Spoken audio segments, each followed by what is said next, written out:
adventure in Pipeman on W4CY Radio.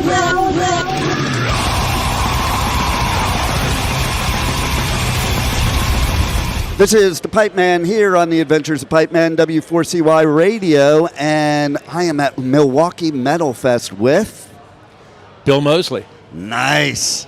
So I got to tell you, I was at the show downstairs, and I was pleasantly surprised when you got up on stage and got to announce the band and do your voice up there for the Texas Chainsaw Massacre band. I love that name. And so my first question is, you've done a lot with music, you've done a lot with acting. Which passion came first and how did they coexist? Well, I think writing probably came first. And also music. My mom is a great boogie-woogie piano player. Nice. And my two brothers and I, older and younger brother, all took piano lessons. My older brother and younger brothers were both good piano players. My younger brother was a great piano player. I wasn't really into it as much. I was more of a percussionist, and I know that the piano is a percussion instrument, but I needed something else. So I ended up picking up the trombone in grade school, I think in about the 5th grade or 6th grade. And I wasn't really that good at the trombone, but I had a lot of air. So I ended up moving from the trombone to the tuba. Wow. And I was very good at the tuba because I had a lot of air. I couldn't read music, but I just squeezed down the 3 little valves and just fucking blew. And then somebody in the music department of my little school in Barrington, Illinois, the countryside school, saw something in me, and so they promoted me to sousaphone, even though I was a little shrimp of a guy. And I ended up playing sousaphone in the all-district band. Wow. And we did a bunch of Sousa marches, and I still, to this day, don't read music, but I can blow, and I have a good sense of percussion. So I had rhythm and air, and so that was the beginning of my music career. Nice. Yeah. And I could bet you probably, after me knowing a lot of artists, that many of the artists here at the festival probably can't read music either, because, right. Not everybody really goes that route. Yeah. And it is a different route to go. Yeah. For me, I started out in percussion. I played drums. I played in the school band, school orchestra. Yep. And it's funny you mentioned the horns, because I used to look over as I'm playing the timpani at the trumpet players and the trombone players. I'm like, maybe I want to try that, but I never did. Yeah. And then I did go to guitar. Then I went to sing and thrash metal. I sucked at all 3, so now I do this. Well, that's good. We all try to fail upwards. Right? Exactly. It's so funny because in 6th or 7th grade, I was friends with a kid in class named Christopher English. His dad, this was in Barrington, Illinois, his dad was the editor of Downbeat magazine, very famous jazz magazine at the time. And when I went over to Chris English's house, I remember for Halloween, his father had rented a copy of Creature from the Black Lagoon, which he showed in his living room, on reels, like, 8 millimeter, I guess it was. Probably, I don't think it was 16, I think it was 8 millimeter. And loved that. And Christopher English also introduced me to the bongos. And I play them to this day. So I love the bongos. I still do that to this day, too. The bongos. So, I ended up having a band with my 2 brothers, the Mosely Brothers Band. And I played the drums, and I played the harmonica, and I did the vocals. My younger brother played piano. My older brother played bass.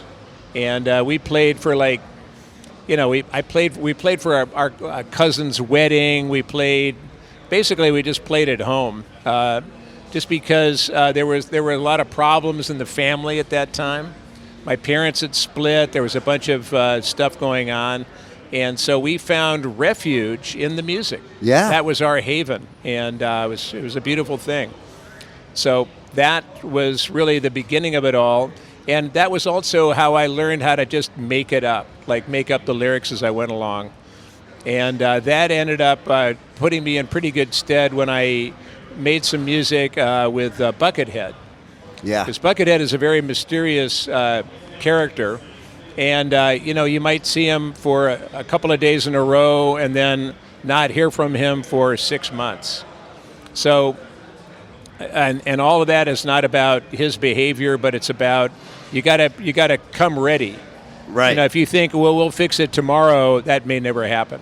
So when I worked with Buckethead, all the Cornbug songs we ever did from the 90s to the the 90s, 78, so maybe the 80s and the 90s, whatever time we had together, we never did a second take of any song.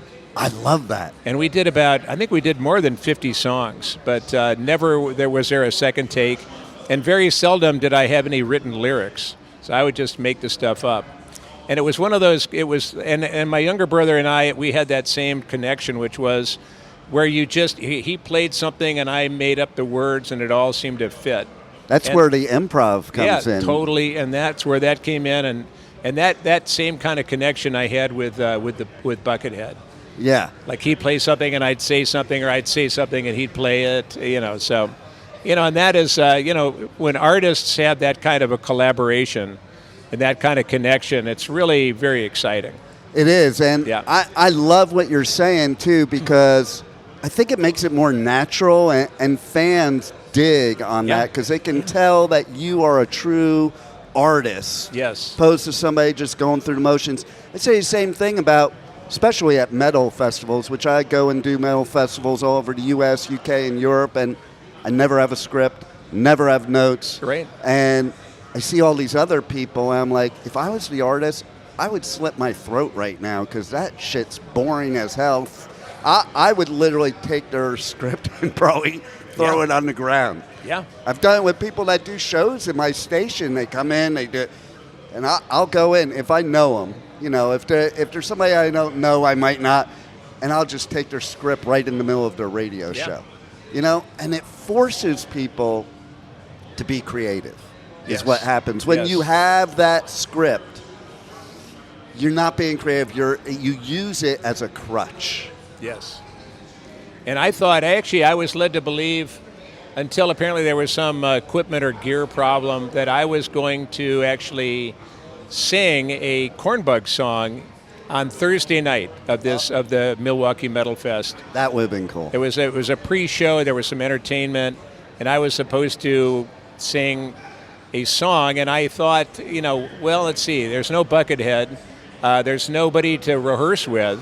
Yeah. I haven't been on stage in a couple of years, but that shouldn't be too daunting. So I was trying to figure out what song would be the best one, and I thought of an old Cornbug song called "Spot the Psycho," and it's pretty rudimentary. That's perfect for this too. I know, that's what I thought.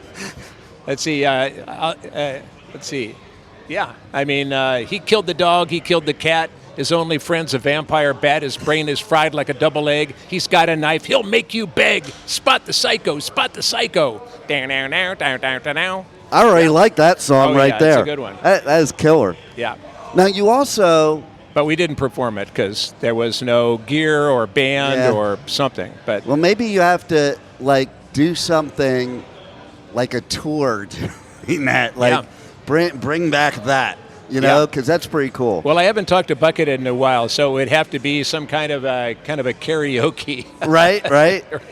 And it was cool to find out that you were also a journalist too. So it's like you've dipped in every area of creativity there. Well, that was I was an English major when I graduated from college, and so the first job I had was as a advertising copywriter.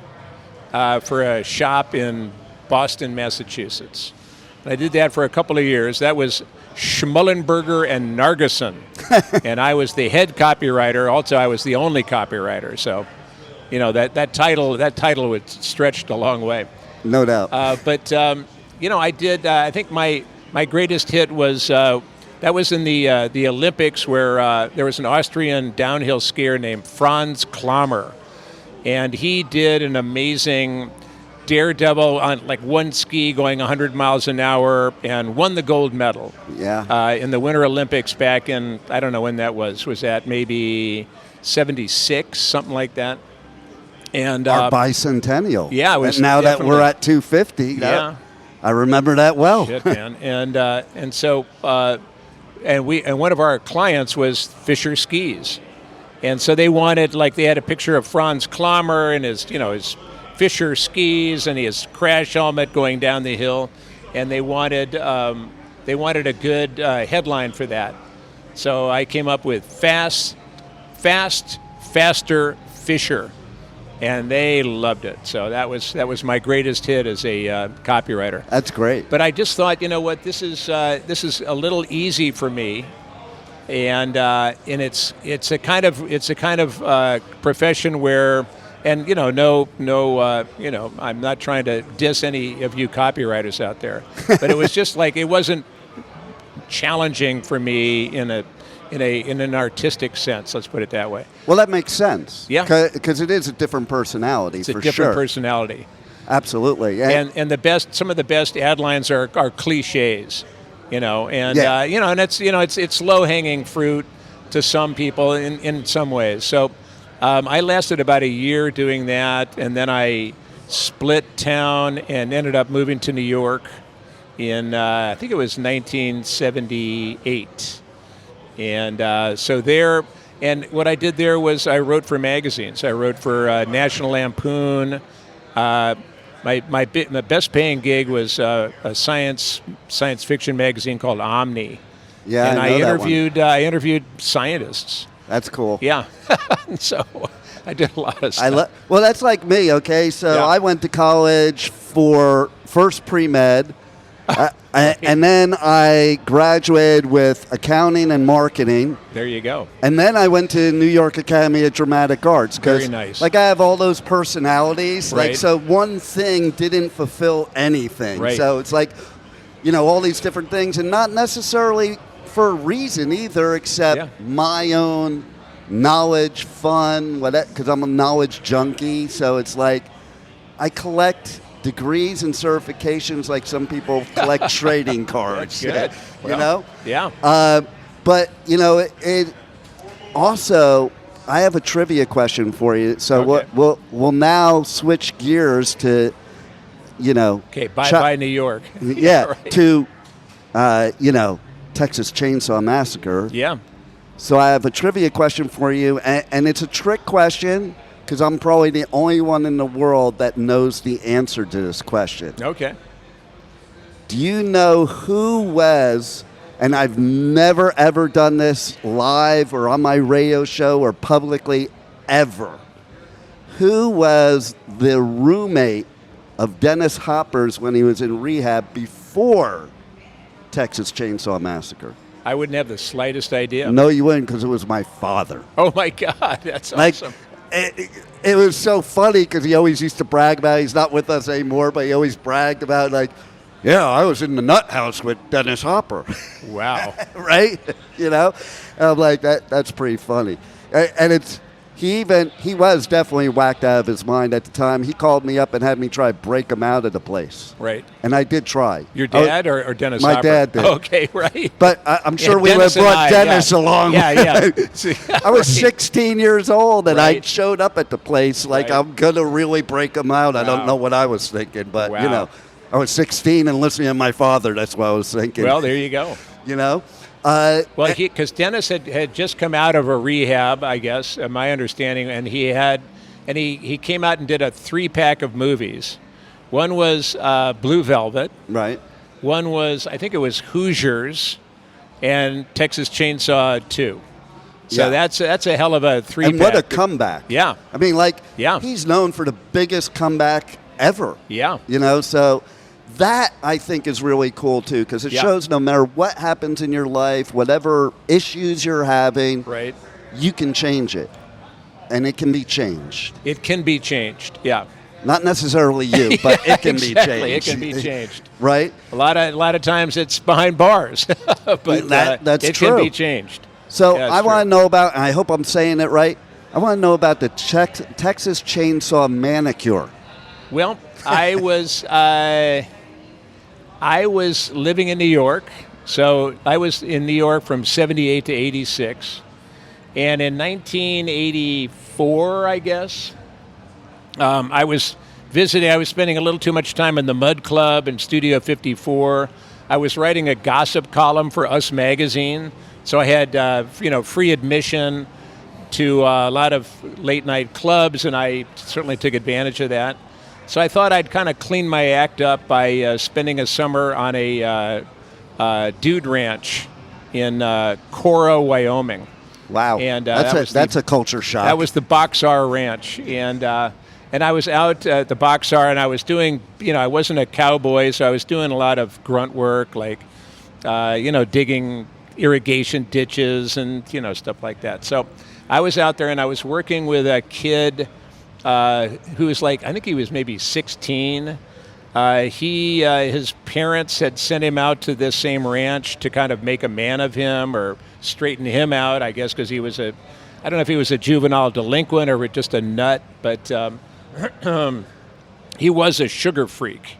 And, in the morning he would chug the bug juice and eat the frosted flakes, and, he'd have the fudge sickles, and he would go into, and then we were working under the hot Wyoming sun and doing physical labor, and he would go into what I called sugar deliriums.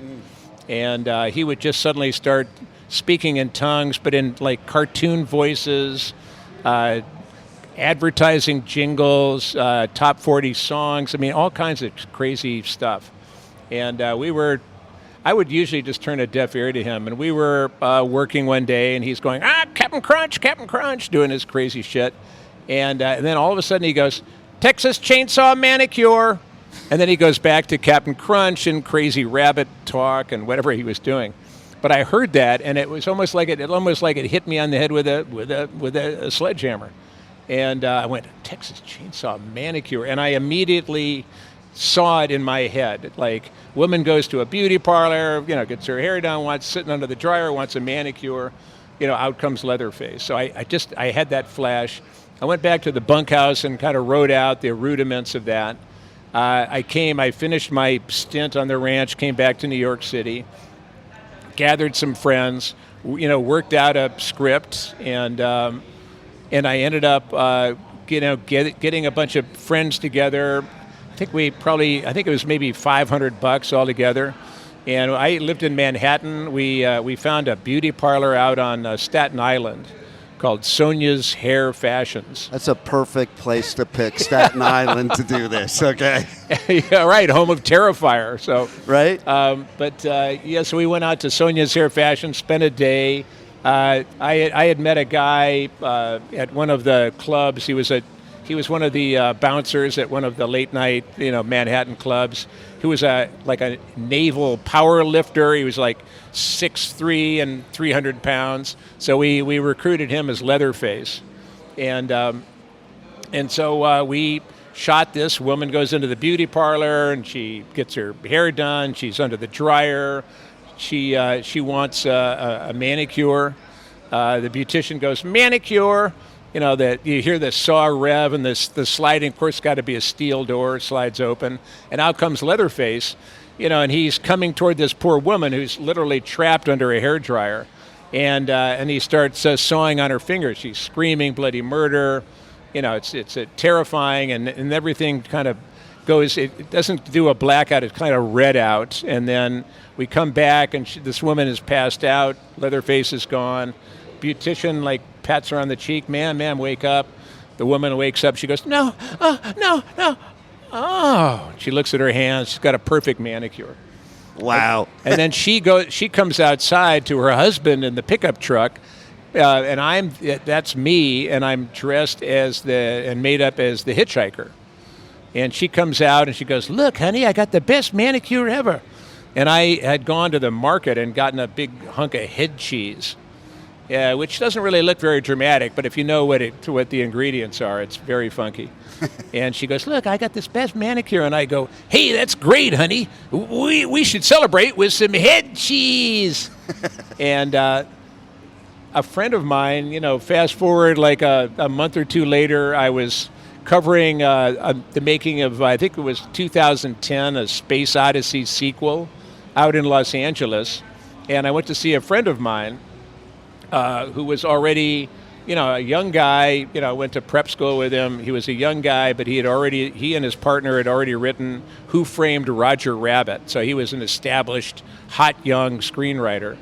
And I went out to his house for dinner. And brought along a VHS copy of The Manicure, all 5 minutes of it, and we played it after dinner, and my friend just loved it. He said, "Oh my God, this is great." He said, "My partner and I have an office right across the hall from Tobe Hooper, who at the time was working on Poltergeist with Steven Spielberg." And he said, "If you give me this copy, I'll show it to him. I think it's great."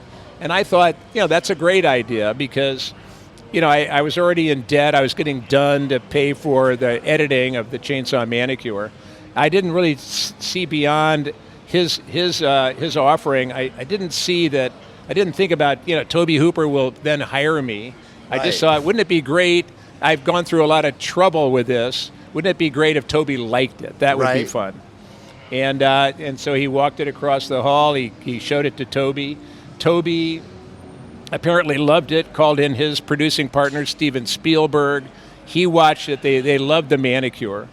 And my friend got me Toby's home number. Wow. And told me to give him a call. And so I did. He said, wait a week and then, call him up. And I did. And apparently the miracle was that Tobe answered his own phone because I called him at home. And he was like, "Hello?" And I said, "Yes, hi, Tobe. It's me, Bill Mosely." And he goes, "Who?" I said, "Yeah, I did the Manicure, the Chainsaw Manicure." He goes, "Oh, hell, Bill, I love the Manicure." And I said, "Oh, that's great. I'm so glad to hear it." He goes, "Yeah, now who played the hitchhiker character?" And I said, "Well, that was me." And he goes, "Well, hell, if I ever do a sequel, I'll keep you in mind." And you probably thought that was just him being nice. Well, it sounded great, I was like, yeah, that'd be great. And he said, keep in touch, send me a postcard or something. And I did. I think I sent him a postcard. Never heard from him again. So that 2 years went by. And then one night in 1986, cold night, Manhattan, me in my little one-bedroom apartment, the phone rang. And I could tell it was long distance because this was a rotary phone not a rotary, but like an old-fashioned phone you could tell that was long distance because there was a sizzle. Right. And it was this guy saying his name was Kit Carson. And I didn't really, I probably did know who that was because I would read page 6 in the New York Post. And I said, he said, "Hey, is this Bill?" And yeah. He goes, "Well, I want to send you a copy of the Texas Chainsaw Massacre 2 script." And, there was a big part of me that wanted to say, who is this really? You thought it was a practical joke, I thought right? I was getting pranked or whatever. And but anyway, I gave him my address. And a couple days later, here comes a copy of the script in a manila envelope stuffed into my mailbox. And I read it, and I thought it was hilarious. And he had give me his number and told me to call him once I'd read it. And I called him back, and I said, this is great. He goes, "Really? You think so?" And I said, "Yeah, it's hilarious." He said, "Oh, good. Well, we'll be in touch." And the next call I got was from the Canon Films legal department asking if I had an agent. And I did not. I was a freelance writer. But I had met a woman from William Morris at a Christmas party and called her up, and she was more than happy to, negotiate like free money for her. And that's how I got the job. I mean, and never the rest auditioned. is history. Yeah. And did not audition. That led you to being here today at Milwaukee Metal Fest. Yep, here you have it. And you even were, you're so tied to the music industry too, and working with Rob Zombie a few times, and it's just it's so cool that it all correlates together. And now here we are you're at a music festival across the street from the Ambassador Hotel, Right. where Chef Jeff is over there. Yeah, right. Well, my buddy Katie here, that's more her deal. She loves Jeffrey Dahmer. I have become, Or it's funny. Obsessed with Jeffrey Dahmer. Or You know she's what? into Jeffrey Dahmer. I've been totally obsessed with serial killers recently. Like, I get lost in Tubi with all of the documentaries. I didn't even find out till recently that Texas Chainsaw, like Leatherface and Dahmer, it all came from, Psycho, all came from Ed Gein. Ed. I never knew that. Yeah. It's like everybody came from that dude. It's wild, Yeah. Well, the fact that he had he made skin clothes, and Ed Gein was very. I guess and Ed would probably say, "Look, don't look at me. It all came from my mother." Yeah, right? My dead mother's weird instructions from the afterlife. I know, right? Well, it's a pleasure having you Thank you here. very Some much. great stories. We could tell lots of Thanks. stories. It Yeah. could take days because It's possible. you have so many credits under your belt. Yeah. And I'm so glad you're here at Milwaukee Metal Fest. Yeah, me and too. Thanks for being here on the Adventures of Pipeman. Well, I appreciate it. I'm from Northern Illinois, so people think that they say, "Have you ever been to Milwaukee before?" I say, "Oh, hell yeah." There you Hell go. yeah. There you go. My way north to go fishing. So, absolutely. Well, that's some fun. And I just saw something like there's actually some life-threatening waves out there today, and I surf. Wow. And it's like I read life-threatening 3 to 5 foot waves. I'm like, in Milwaukee? Wow. Right? Yeah. But here we are. It must be the metal. Yeah. I think it's the metal. Yeah. Well- Or it's the bronze fawns. There it is. That's it. Well, thanks a lot. All right, my pleasure. Hi, this is Bill Mosely, and you're listening to Pipeman at W4CY Radio. And as Chop Top would say, dog will hunt. Thank you for listening to the Adventures of Pipeman on W4CY Radio.